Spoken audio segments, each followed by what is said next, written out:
बिस्मिल्लाहिर्रहमानिर्रहीम। ये video NSB की एंट्री के हवाले से आपको गाइड करने के लिए बनाई गई है। एनएसबी की एंट्री के लिए आप सबसे पहले स्कूल पर क्लिक करें, उसके बाद अकाउंट्स में जाएं।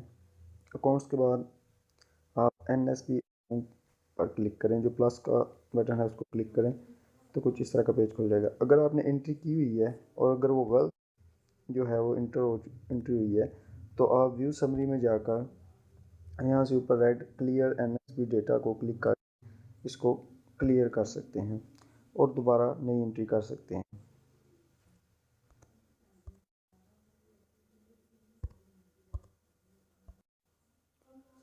इसको क्लिक करने के बाद ओके पर क्लिक करें और वापस आ जाएं। सबसे पहले आप सेलेक्ट बैंक नेम में आप जिस बैंक में आपका अकाउंट है उसको उस पर क्लिक करें और उसके बाद अकाउंट नंबर लिखेंगे। जो भी आपके बैंक का अकाउंट नंबर है वो यहाँ आप इंटर कर लें।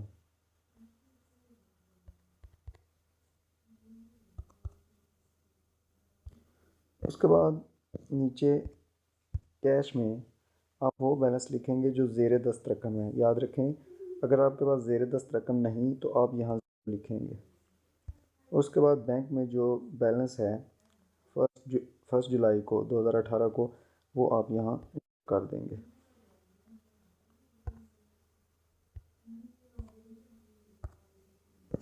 और सेव एनएसबी अकाउंट पर क्लिक करके यस के बटन को प्रेस कर देंगे। ये बस सेव हो जाएगा। इसके बाद आपने एक्सपेंसेस कैसे ऐड करने हैं। ऐड एक्सपेंसेस में जाके अगर आपके पास कैश में रकम मौजूद है, ज़ेर दस्त रकम, तो आप कैश पे क्लिक करेंगे। अगर आपके पास कैश में रकम मौजूद नहीं है तो आप चेक को क्लिक करेंगे और पेमेंट पर क्लिक करेंगे। उसके बाद यहाँ से आप डेट सेलेक्ट करेंगे कि आपने वो काम जो है वो कौन सी डेट में किया था। उसके बाद आप चेक नंबर लिखेंगे। चेक नंबर आप चेक बुक से भी देख कर लिख सकते हैं। इसके अलावा बैंक स्टेटमेंट में भी चेक नंबर लिखा होता है। जब आप रकम विड्रा कराते हैं चेक के ज़रिए तो बैंक स्टेटमेंट में वो चेक नंबर लिखा होता है।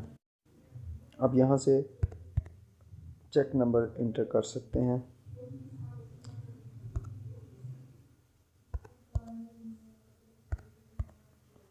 उसके बाद आप रजिस्टर के मुताबिक यहाँ अपना जो है जो भी वोचर नंबर है, रसीद का जो नंबर है वो आप इंटर करेंगे। कैटेगरी में यहाँ सारी कैटेगरीज दी गई हैं। जो भी आपने काम करवाया उस कैटेगरी के मुताबिक आप उसको चूज़ कर लें और यहाँ से फिर सब कैटेगरी है कि आपने क्या किया है, यहाँ से आप डिस्क्रिप्शन में उसकी वजाहत दें।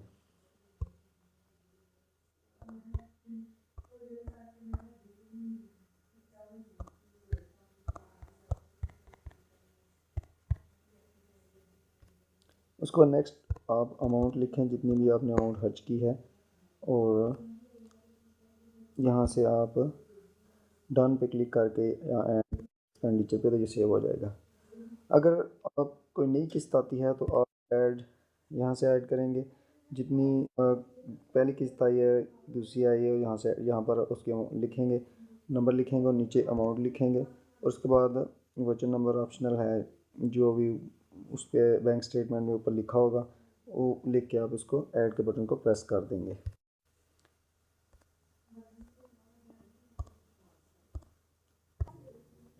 व्यू समरी में आप सारी जो भी एंट्रीज आपने की हुई है, जो भी बैलेंस है वो आप यहाँ से देख सकते हैं। इसके अलावा अगर आपको सेंसिस के हवाले से कोई प्रॉब्लम है तो सेंसिस पर क्लिक करें और इसके बाद प्रिपेयर पर क्लिक करें। अगर इसके बाद भी आपको फॉर्म जो है वो डाउनलोड नहीं होता तो आप सारी कैटेगरीज जो हैं वो सारी चेक करें। मिसाल के तौर पर टीचिंग स्टाफ आपका कंप्लीट है। इसके अलावा फैसिलिटीज़, एनएसबी अकाउंट, एफटीएफ, सारी जितनी भी टैब में एंट्रीज दी हुई हैं वो सारी कंप्लीट करें।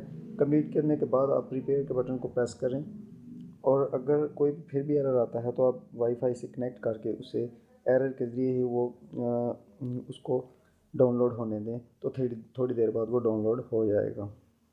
अगर आपको कोई भी मसला हो तो आप कमेंट कर सकते हैं, तो इंशाल्लाह मैं आपकी हेल्प कर दूंगा। शुक्रिया।